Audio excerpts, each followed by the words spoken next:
पालमपुर नाम के गांव में एक छोटे से घर में एक आदमी जिसका नाम रवि था, वह अपनी पत्नी रीता के साथ रहता था। उसकी एक बेटी रागिनी और एक बेटा राज था।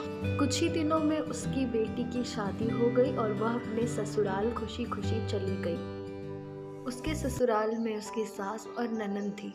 उसकी सास उससे बहुत प्यार करती थी और उसकी ननंद उसके कामों में हाथ बटाती थी। लेकिन बाद में उसकी सास उसे मारने लगी और तंग करने लगी।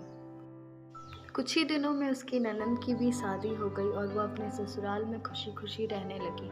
उसकी सास उससे बहुत प्यार करती थी। लेकिन जब वो एक दिन अपने घर आई तो देखी कि उसकी माँ उसकी भाभी को मार रही है। वह बहुत दुखी हो गई। फिर एक बार कुछ सोचकर उसने अपनी माँ से कहा,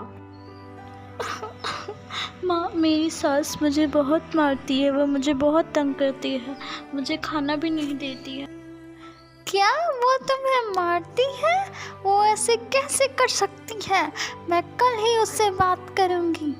क्यों, तुम नहीं मारती हो भाभी को? क्या तुम्हें इतना भी नहीं समझ आता कि वो भी किसी की बेटी है? उन्हें भी तो दर्द होता होगा। पर वो पर क्या माँ? तुम्हें मारना नहीं चाहिए उन्हें।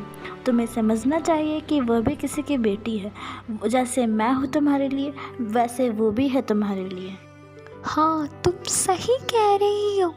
मुझे उसे मारना नहीं चाहिए था, बल्कि तुम्हारी तरह प्यार से रखना चाहिए था। मैं कल ही उससे माफ़ी मांगूंगी और तुम्हारी सास से भी बात करूंगी।